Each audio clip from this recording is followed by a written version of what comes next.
Hey everyone, welcome back to the What I Wish I Knew Sooner podcast. This podcast is for the curious, the creative, and the purpose driven. Today, we're joined by a very special guest, someone who I've known throughout my whole life. Her name is Jaini, and her handle is Alchemy with Jaini. She's an intuitive channel mindset expert and energetic guide who helps people unlock their purpose and finally feel unstuck and good in life. So thank you so much for joining our podcast. Obviously, you're like a big sister to me, your family friend. And yeah, it's just so amazing to have you on the podcast. You're an astrology expert and you really help people through their purpose in life and make them feel unstuck. And obviously, you do so many other amazing things. Can you give us a quick introduction to yourself? Ah, that was so cute. Right back at you. I'm honored to be here. So yeah, I'm Jaini. I started my entrepreneurship journey with astrology, and then that slowly moved to tarot readings, psychic readings, doing psychic clinics across the UK, and then building up my audience on Instagram, then moving to TikTok, growing those to over 10,000. And now I've started my YouTube. It's a journey of multi-passionate living. And I think that's literally what I follow. And it started with astrology. So that is my seed. And helping people get unstuck is my thing as well, because I've been there multiple times. And I think every entrepreneur will get stuck over and over and over again. So it's a completely normal process. And I want to be that person who tells everybody that it's absolutely okay to be stuck and how to move out of it. Amazing.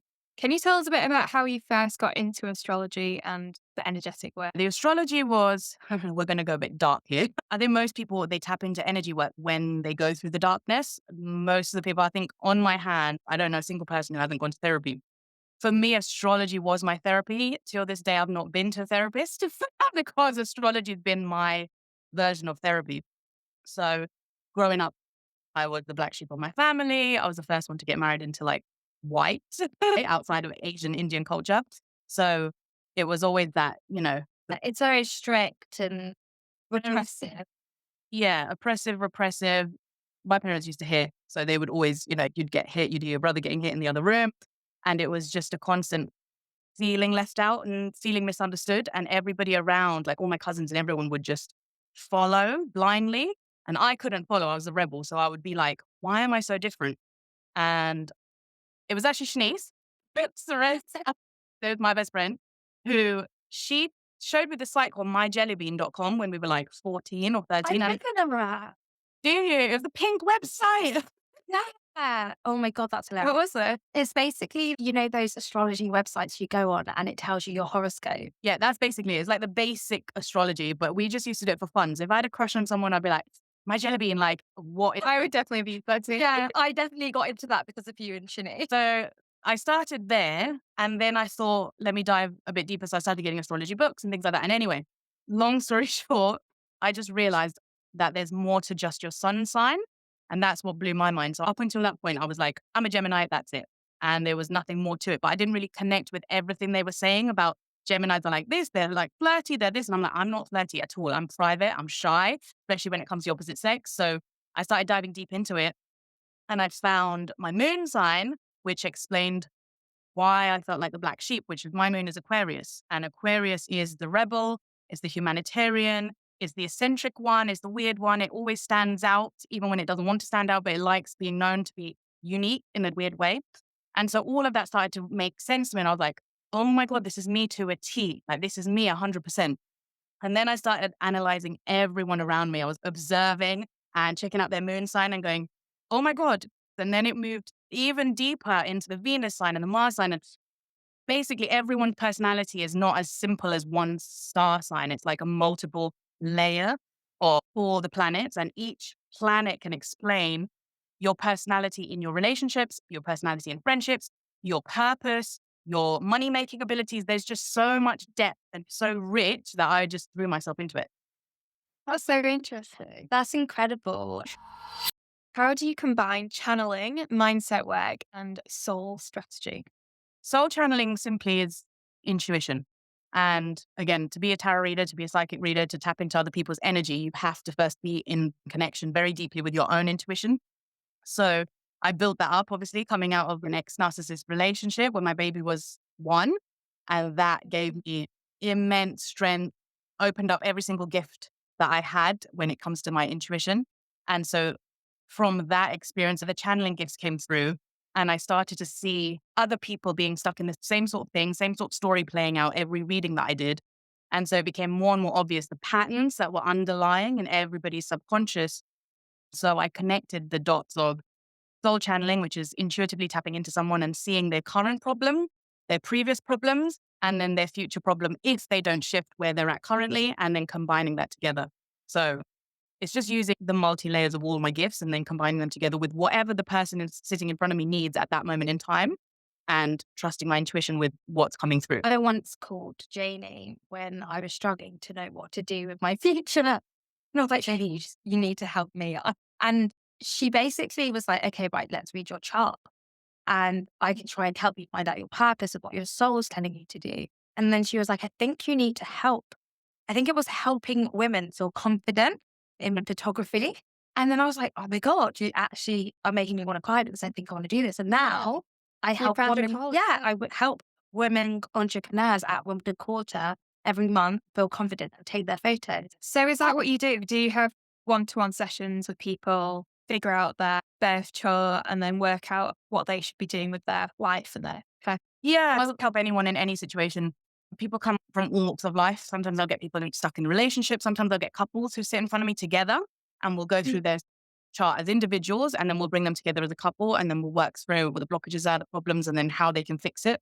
Sometimes it'll be entrepreneurs coming in like Seren, where it's like they're lost with their purpose, they're creative, they've got so many ideas, they don't know which one to start with. Sometimes there's lack of confidence, whatever it is, then I can just use the astrology, the intuition, and then I also tap into their energy. And then that's where the mindset stuff will come in as well. So anytime that she was talking to me, immediately with the mindset stuff, I can see what the blocks are. So I'll start addressing those blocks as well as combining the astrology, and then paint the whole vision and the picture together. Another thing we really wanted to talk about was understanding your chart. So what can our birth chart really tell us about our birth? Everything. When you look at an astrology chart, you've got all the different planets. Astrology is just a snapshot of the sky at the time you were born. Everybody has planets. There's the same planets, but they're in different parts of the sky at the time in which you're born. Each planet rules a particular area of your life and your personality. To simplify, I do the 6 inner planets and the 6 outer planets. The 6 inner planets being the sun, moon, Curie, rising sign, your Venus and your Mars. These are all the aspects of your personality, like who you are, your identity. And then the other planets like Saturn, Pluto, Jupiter, Neptune, Uranus, they are all the external planets that govern your life's purpose, your career, your vocation, your passions in life, your destined path. So you can combine, and then on top of that, not to complexify this whole conversation, you also get the houses, and the houses, when you know the time of birth in somebody's chart, can show you the exact area in which that person's supposed to thrive or make money easily or whatever. So you can connect so many different aspects. There's something called astrocartography, which is where you can actually see the location across the planet at which you are best able to make money, where you'll be most successful, where you become famous easily, like mine's California. So, admittedly, I've been a little bit of a skeptic in the past because I think what confuses me is that you could be born at the same time as someone else, in the same place as someone else, have the same star sign, but have a completely different personality to them. So that's where I'm like, yeah, how does it work in that regard? So this is why I do multi-channels. You can put, like you said, if we get 2 birth charts that are identical, the reason I don't do astrology on its own is because the environment of a person, the upbringing, the childhood experiences that they went to, the schooling, the location, the parenting, everything makes that person's identity who they are as well. So for me, it's not just astrology. The astrology helps if they get lost later in life. You can guide them back to their core identity, and you can work through the layers of trauma that their environment, their upbringing might have given them, or you can boost them if they haven't got any trauma. You can say, okay, this is where you have been headed. This is where you're actually supposed to go. So for me, it's like a combination. And that's why no 2 people are this. You can't honor the astrology unless you bring in all the other aspects. And that's the way I look at it. Yeah, that is a good way of looking at it, like an accumulation of lots of different aspects. I guess on the note of being a bit skeptical, what do you think are the most misunderstood things about astrology? What would you say to people that ask it? Or I meet skeptics every day. So I think every job that I've been into, I get called Mystic Meg and like Crazy Jaini. I will literally remember people's star signs over their names. That's how deeply ingrained. I will tune into someone. I'll be like, oh my God, I'll read your birth chart once and it will retain in my memory. But to the skeptics, I'm not here to change anybody's mind into you should believe astrology. For me, it's what works for me. For some people, it works for them too. So for me, it's if somebody's interested in it and I'm able to guide them, then they're my person. If not, I'll just be like, okay, cool. You just carry on your life the way you want. But the main reason I think there's skepticism is because, like I say, people, they don't dive deep enough. They go surface level on the horoscopes, which is what the newspapers will pick for you. The Metro has like your horoscope and you're expected to meet this man on this day and blah, blah, blah. And it's like, you are not going deep enough. It's like a doctor who's studying. They spend about 3 to 5 years at university. They don't just one module and go, I'm a doctor. And it's the same with astrology. And I think what most people are reading are the horoscopes, which is that surface layer, but they're not going deep enough to understand and to I totally agree with that, actually, because I remember I did psychology at A level and it was saying that they prey on like the vulnerable and I guess gullible, because if you look at anybody's horoscope out of a magazine, you know, like those teenage magazines they all used to read, you could actually relate to any of them. Yeah, that's so true. But I think that's because that probably wasn't written by an astrologist. It probably someone in the marketing. Making it up, yeah, 100%. Yeah. I think with the gullible side as well, when you're younger or when you've got that part of yourself which is more vulnerable and susceptible to believing everything, you choose what you want to believe as well. So there will be people who are obsessive. They'll become obsessed with a masculine or a man or whatever it is. And then because they just want to receive the signs, there's no sign coming to you from the universe, but you will make that up in your head just to make yourself feel better. And people do that with astrology as well. They'll just read that horoscope. It's not true. None of it's really deeply connected to your specific birth chart. And then they'll just take it on as a belief to help themselves feel better. That's quite unhealthy though. It's the obsessiveness of it. Like it needs to be practiced in a healthy way. Yeah, it's a tool. I always give the example of a knife because you can use a knife to murder someone. It's the same tool that you can also use in the kitchen to cut a cake. Astrology is the same thing. You can use it for toxicity or you can use it to better other people's lives. I do it to better other people's lives. How do you help people use their chart practically in daily life? In entrepreneurship or creativity, you can get lost in easy, quick money-making schemes or what get me the quickest way to fame or success, or whatever it is that goal that you're chasing. And so astrology for me is like, okay, no, let's bring you back to your center. Who are you here to be? The two key things that I like to look at is a person's moon sign and a person's north node, because this is the inherent version of you that when you're a baby, you're more your moon sign than your sun sign. And when you hit around 25 to 30, I'd say, you start stepping into your north node sign, which is your destiny, your destined path. And that's a completely different. Senna's going to be 30 soon. As well. We'll go into it when we do a chart. I'm really excited about this because I've actually been curious to see what my chart is like. I actually, funnily enough, just found out when I was born. I asked my dad. So I know all the information. So was that 12 p.m.? That was the right. Yeah. So you're a sun Cancer. Now, you might be one of those individuals. This is why you might be skeptical, because you might be your whole life reading everything about sun Cancer and going, no, this is not me. Because your moon is Leo, which is the complete opposite to a Cancer. The sun sign is your basic ego, right? The ego is just like the outer shell of who you are becoming and evolving into. Your moon sign is your emotional self. This is who your family and friends see. This is how you process your emotions as well. Leo is fire and Cancer is water. From the get-go, you will be center stage. You're somebody you're very charismatic, you're very passionate, you're very generous, especially when it comes to your loved ones and people who are close to you. But what overrides it is your Mercury sign now, removed from Leo. So you've got fire moon, which is your emotions, right? It's ruled by the lion. So if you think of lion, it's the king of the jungle. It knows it, it boasts it. It's got this energy about it that's very regal. And you will carry that, you know how you want to be treated. It's like automatic. Your Mercury sign is how you communicate and how you think. Now, yours is in Gemini. And then your Venus sign, which is your planet of love and relationships, is also Gemini.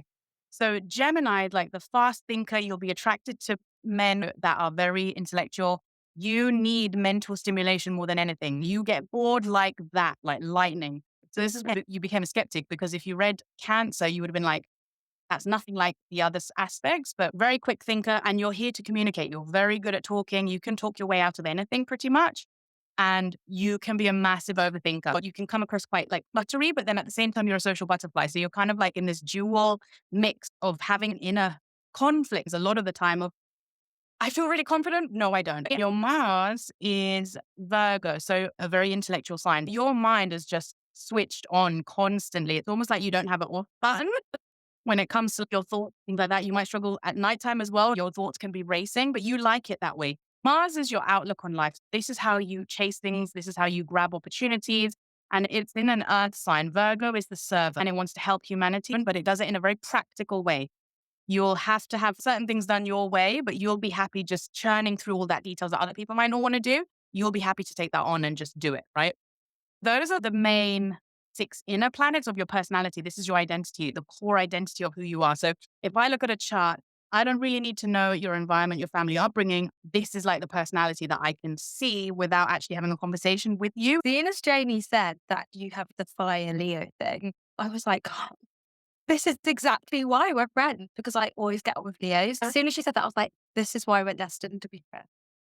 Your moon is also fire. So that's like a soulmate match for you two. You just bounce, fire meets fire. It's like, oh, go, go, go. And you fan each other in the positivity. So it's always going to blow up, which is nice. That's what you want, basically.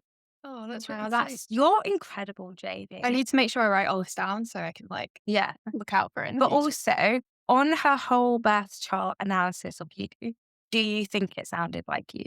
Yeah, it definitely did. Oh, 100%. From my eyes, I was like, everything she's saying is just like sanely accurate. Because I definitely am an overthinker, especially at night. My brain is always on. And I am a critical, strategic thinker. Like what you said about you like to do the detailed stuff that other people wouldn't care about as much. That is me. That is literally Genuinely. Like I'm happy to take that stuff on.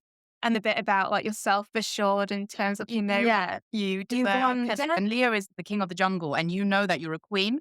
And so you don't expect to be treated like anything less than. Jaini, you say if you feel stuck, you're not broken. You just haven't had the right guidance.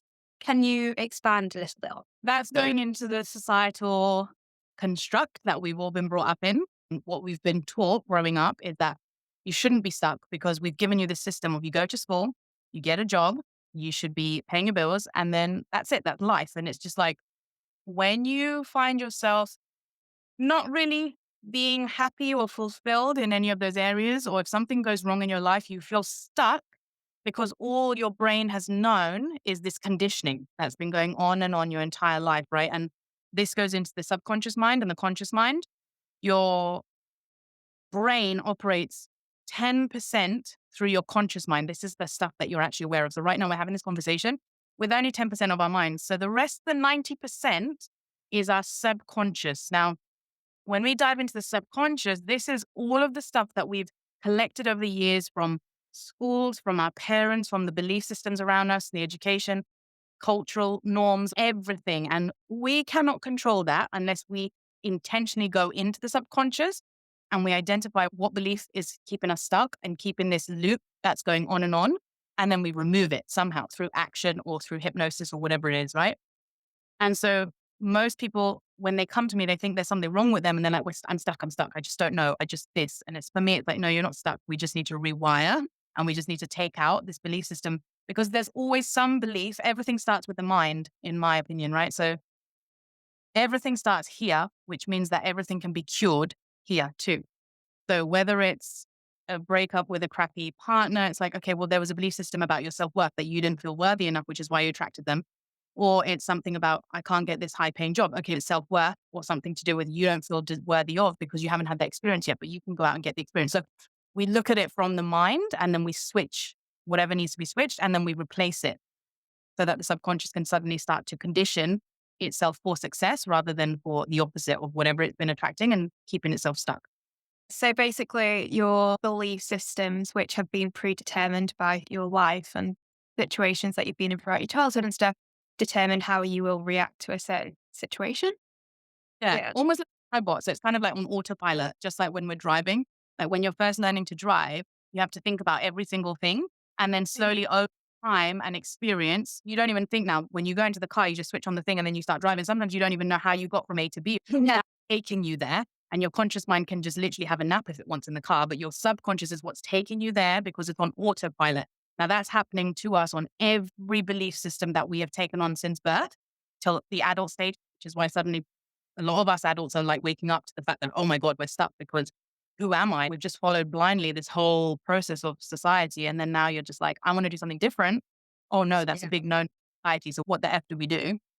Yeah. And what would you say are the most common blocks that you see in people's lives? The number one I actually see personally is self-sabotage and procrastination for following purposes. So many people want it. So many people come to me and say, I hate my job. I'm doing it for the money. I don't even know where to start with my purpose. How do you do it? So for me, it's like everyone wants to tap into this creativity and they can't. They feel stuck and it's like they're hitting a wall. And even if they do take a few action steps, they still feel like they're hitting another wall. And I'm like, that's just part of the journey. That's part of the creative process.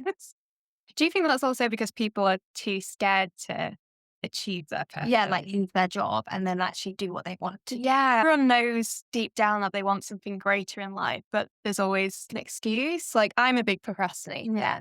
I will put off things that I know ultimately will make me happy in the long run. Essentially, it's risk though as well. If you have that ability to go, oh, I'll take the risk, then you will do what you love. But if you can't do that, then you will feel stuck as well. But yeah, it's a couple of things when we go back to conditioning of security in itself. What is security? We have been conditioned to believe that security is actually from a job, when in fact, a job is no different. You're just having, instead of a client, say in your business, the job is your client. Like you just have one employer who is the client that you are now working under and you accept what they are paying you versus within a business. And that employer can get rid of you at any time.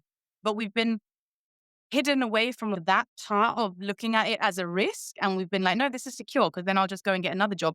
But then as a business owner, I can say the same thing of, well, I can just go and get another client too, right? And so it's how you're perceiving security, which has been screwed around with as well, because we've been, like I said, in this one system of just go to school, get a job. Nobody said go to school, start a business. So that's where this fear, which is an illusion in a way, because you can reframe security from a business perspective and an employee perspective in the job. And for me as a business owner, it's very easy to see when I go out, if I go and get a job, I'm literally just taking on a new client, but it's through employment. It's just reframing again that perspective on how you see security. A lot of people get stuck because they don't want to get rid of the current measures, the current comforts that they're with, like the money, the clothes, whatever. They don't want to make sacrifices. And sometimes when you start a business, there are certain sacrifices that have to be made. So it's kind of like weighing up, what do you want more? Yeah. And those are the people who choose business or they choose to stay stuck where they are. When I first started, I had a whole year where I was staying with my parents. I didn't have my own place. I wasn't making money the first year. And it was just about building and being okay with just not getting a new dress that I wanted or not buying anything else other than my baby's clothes. There was a whole year of just sacrifice. Sometimes you have seasons of those over and over again, but then that's how you learn. And then once you do become successful, you've gathered all the wisdom. That's part of the beauty of entrepreneurship as well. And where I always guide people if they're feeling stuck is just, you can always reframe your mind. That's the one choice every single person has. We don't need to sit in the stuckness of the conditioning. Then how can someone start to rewire their patterns and move forward? There's lots of different ways you can rewire. Obviously, I specialize with subconscious mind because that's the quickest way for me. And hypnosis has been a big thing. So I've rewired my mind. Anytime I have to increase prices in my business and I don't feel like I can or I'm capable of, say, when I first started, it was £15 for a reading for an hour. Now it's like, oh my God, I charge £500 plus. So those jumps didn't happen in just one go, but it was multiple rewiring. I'd write myself a script of what my subconscious was believing as a block. Then I'd reinstate those beliefs with what I want to believe about myself. And then literally within a few weeks, it would change and it would alter. The study of rewiring and hypnosis is called neuroplasticity. And I did a course on this. So what happens in the brain is the neurons that create these belief systems in your brain actually have the ability to dissolve and form new pathways, right? So what hypnosis is doing is literally just taking those old beliefs that are in your brain that have formed these really hard neural pathways and it's dissolving it and it's going to rewire some new neurons Once those are fully formed, the more that you rewire and listen to at night, because your subconscious is only awake 10 minutes between when you're drifting into deep sleep and then you hit that deep sleep session. So it's about 10 minutes as you're going to bed and then 10 minutes as you're waking up. So I listen to an 8-hour long rewiring, but only 20 minutes of that actually working on the brain. So that's how I go in. And if I have somebody who's sitting in front of me and they want me to do a hypnosis, then I'll go in and work on, okay, these are your subconscious beliefs by asking them questions, going in through a consult, and then looking at their history, and then what their goals are and what their current beliefs are about that goal. And then we'll rewire and I'll create a custom hypnosis because the subconscious mind doesn't take into board certain words. So again, you don't want to be feeding it stuff like not or can't or negative because it overrides that. It doesn't take that on. It's why when you tell a baby, don't touch that, it only hears touch that because between 0 and 6, a child's subconscious is operating, but it hasn't developed its conscious mind yet. And so you'll see it like any child, if you go and say, no, you shouldn't do that, the first thing they'll go and do is touch it. And you think they're being cheeky. You're like, no, no, no. Their subconscious is literally just listening to you. It's just taking it doesn't listen to no. So you have to be specific as what you're feeding your brain as well at nighttime. That's how you'd rewire. I think you've also talked about how you can use pain as fuel. How can we begin to do that? Oh, I love this question. The way I look at it is, again, we live in a world of duality. We're always going to get good and we're always going to get bad. And life is always going to be up and then it's always going to be down. You're never always going to be constantly on this high. And so for me, it's whatever pain you get given, you can look at it like pain and a curse and sit in that. And this is where depression, anxiety, and everything can override your mind and your purpose and your drive, and it can pull you down. Or you use that as fuel and energy and momentum for your next project, for your next inspiration. So, because the one thing that you are in control of, again, is you are in control of your mind, which means you are in control of your emotions. And so if you want to live a happy life, for me, is simply mastering your mind so you can master your emotions. And anytime you feel the pain, you know how to transmute it and turn it into something that's going to help you and serve you and benefit you. My perspective is there's always wisdom in pain. There's always wisdom there. And I can't help the people I'm helping today if I hadn't gone through all of the crap that I had been through growing up. I'm able to serve those people now because of that pain that I went through. And so for me, it's important to also pass that on to other people so they can do the same and then help their people. I can completely relate to that because I feel like every time I want to push further and achieve more, I just think of all of the things or the people, or I use that as a driver. I'm like, no, I'm going to get as far and reach my dreams because I'm going to prove you wrong. And I know that might sound bad, but I don't know. I kind of like built up that resilience from, I guess, some of the past pain. And I just use that as energy to just drive myself forward. Yeah. And that's the best thing. And I think, who was it? I was listening to someone the other day. I think it might have been Stephen Bartlett and Standstill, because obviously they've joined the partnership. I literally just said to Senna, I was like, oh, I'm going to be a Standstill. All the money I made on TikTok in 2023 was only from Standstill. I didn't have any other website. And even now I'm going back to Standstill. They're amazing.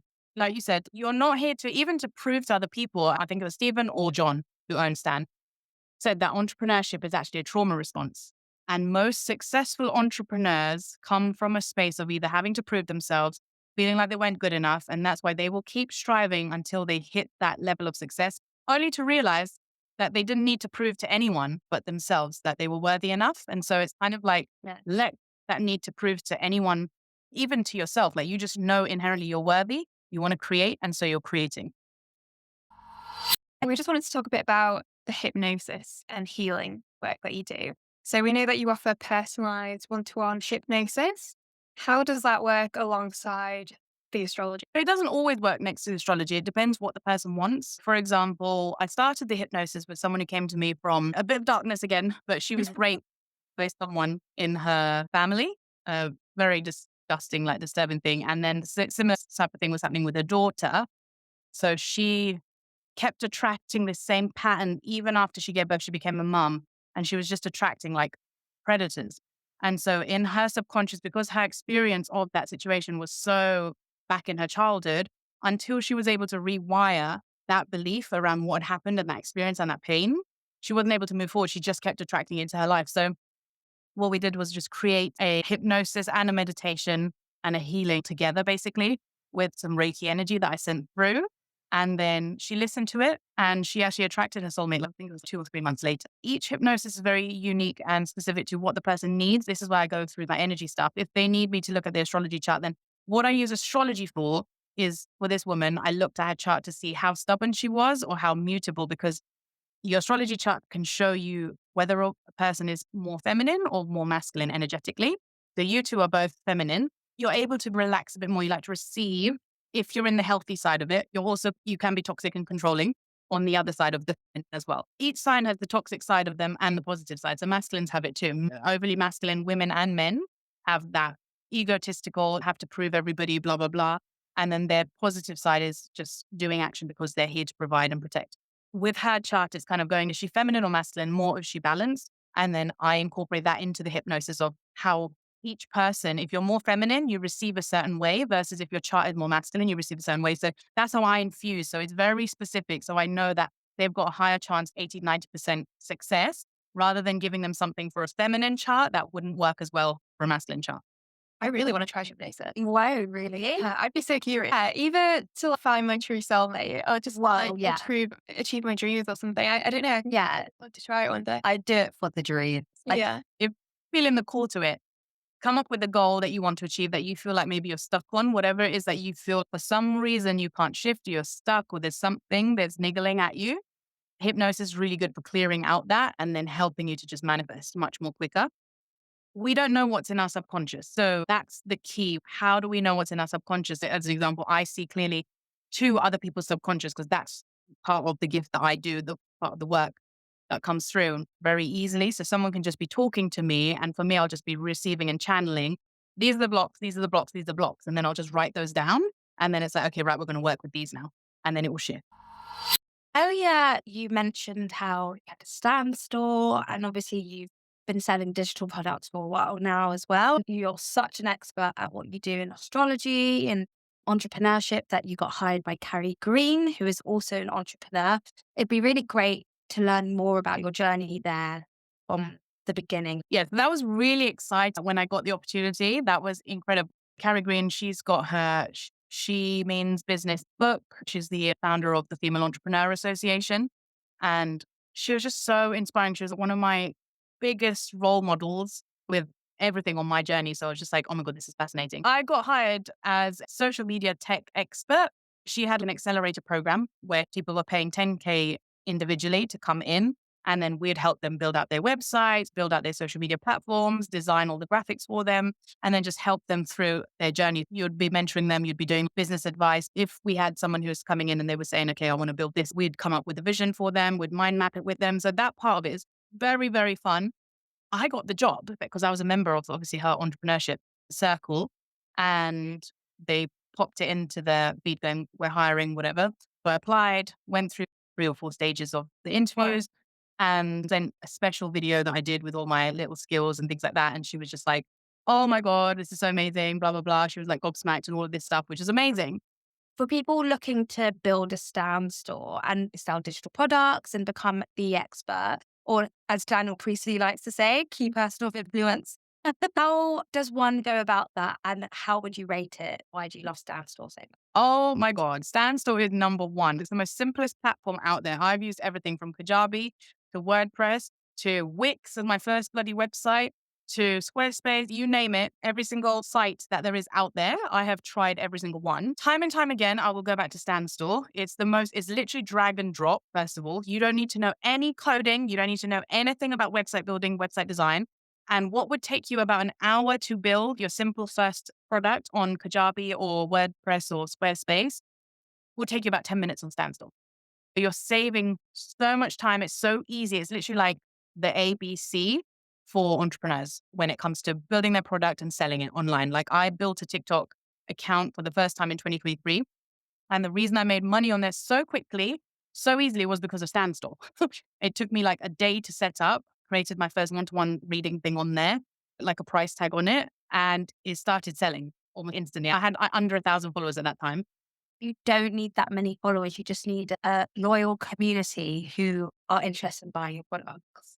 Yeah, 100%. I don't know if you've gone on TikTok and Instagram, but when you go into the link, some websites will give you a warning sign when you're now being taken to an external site.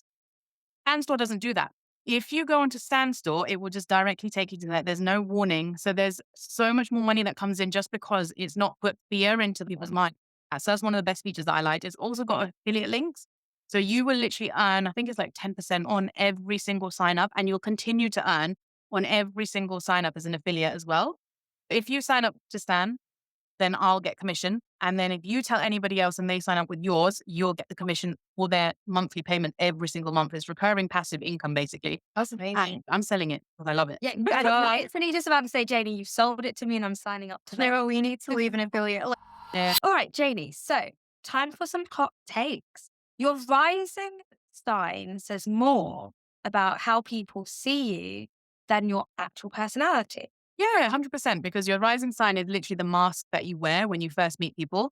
And then your moon sign tends to come out on the second or third meeting after that. So rising sign 100% is literally just the persona that you give out when you first meet the world. Healing isn't always pretty. Sometimes it's falling apart so that you can finally rebuild. Yeah, 100%. The first fall, I think, is always the hardest when you're at rock bottom. And then once you pick yourself up from that dark hole, you can pick yourself up through anything in life and you actually start to enjoy that healing process. Yeah, I love it. Your blocks aren't mindset issues. They're usually energetic or ancestral.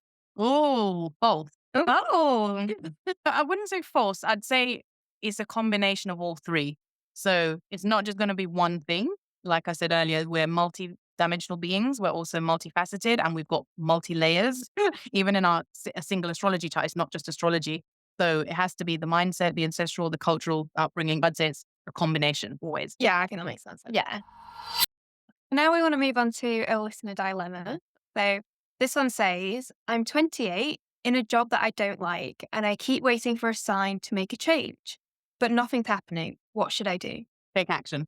There's so many spiritual people who get bad reps for this because they're always like, oh, manifestation is just you think it and then it happens. And it's like you cannot think anything and then it happens. You have to take action. So manifestation is part science, part action, just like everything in this world. If you're stuck, don't wait for a sign. You can speak to the universe, tap in, but you have to be the one to take action every time. There's no success story that you will hear ever in the history of successful people where they did not get up off their asses and do something. It didn't just magically happen. If you look at like Oprah, she went out there and made her TV show successful. Jim Carrey, he talks about manifestation, but he wrote this check to himself of 10,000 and then he got auditions. He went out there and then he got Dumb and Dumber, which was exactly for 10,000. So you manifest by setting an intention and then going out there and doing the thing that makes you uncomfortable in order to manifest. If you're stuck, it's because you're not taking action. I agree with that. I always say you create your own luck. You can be a lucky person, but you attract opportunities by actually going out there and doing something. Yeah. Like right now with your podcast, you are attracting unbelievable abundance that you can't possibly see right now, but somewhere down the line, something's going to happen and you'll be like, oh my God, it's because of this podcast. Yeah. No, definitely. I've used manifestation my whole life. I know I manifested Johnny. I know I manifest like a lot of my jobs and my life because I've always seen myself in the place I want to be. So like I always see myself in the house that I want because I know one day I'm going to get that house. The job I got that because I just already see myself in that seat. That visualization aspect is super important. 100%. Using every part of you that you have. And that's why it's mind, body, and soul.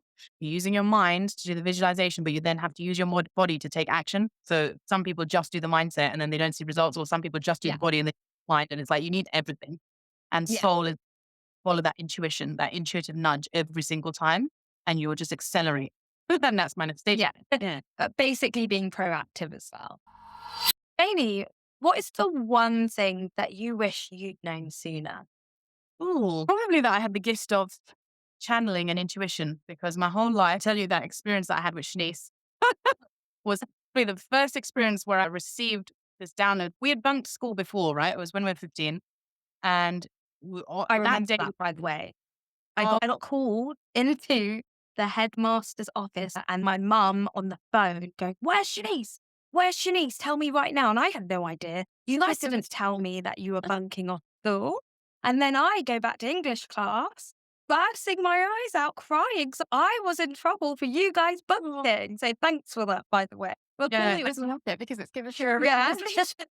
That's literally it. That's why I say even now, what I wish I'd known sooner is back then I had access to my channeling gifts. I didn't listen to it and it always got me in trouble. The biggest trouble. We were on the way to school. We had bunked before and it had been absolutely fine. And that time when we were bunking, I was absolutely on board with it.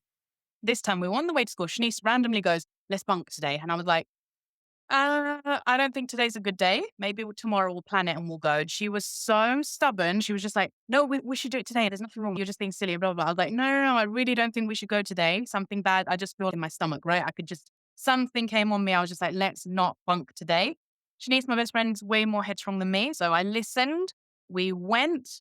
I think we'd gone to the bus stop and I had lost my Oyster card, my wallet, everything. The police had found it. So they rang our parents. They were like, your two girls are missing from school. Where are they? Blah, blah, blah. This whole thing. I got into so much trouble when I got home. So, and this happened multiple times. Like I had psychic situations later when I went to college. We had a school trip and I said to her, I was like, you're going to get left off the train. And I don't know why I said it. It came as a download, obviously. But at that time, I did not know what was happening. All I knew was that I was saying stuff and people were getting freaked out. She was like, stop cursing me, Janisha. And she got left off the train. And I was like, oh my God. I was like, everyone get off. And she literally was in tears going, you cursed me. I was like, I did not curse you. I told you just get left off the train. She was like, yeah, but why would you say something like that? I was like, I don't know. And the same thing happened at a boat party. There was just so many events that were happening where I was like, don't wear that white dress. Someone's going to spill a red drink on you. I got a flash of a vision of someone with a white dress and then drinks spilled all over it. And she was stubbornly, no, I'm just going to wear it. And it was her that got the drink spilled over at that boat party. And it was literally the vision that I just seen. So for me, I know these, almost like a premonition that will come through. And that's where I wish I just knew that back then, that was a gift instead of just shunning it aside, going freak or whatever it was. That's been my biggest gift now for making money as well. So, Wow. So essentially, for our listeners, follow intuition. even if it doesn't make sense. But that's the thing with intuition. It won't make sense up here why something's coming out your mouth or why you've got a certain hunch. But afterwards, in hindsight, it will make sense. Just trust it. Love that. Thank you so much for joining us today. That was a really interesting episode. I've learned a lot and I'm definitely less skeptical than you. Just before we wrap up, where can people find you and your work? Oh, well, it will be stan.store, Alchemy with Jaini, Alchemy with Jaini, TikTok and YouTube. Don't forget to check her out because her work is amazing and she posts TikToks every single day. Thank you so much for joining, Jaini, and we'll definitely have to get you back on again to see how things are going in the future. Yeah, if I followed my purpose. Yeah, we'll see if Senna's found her match.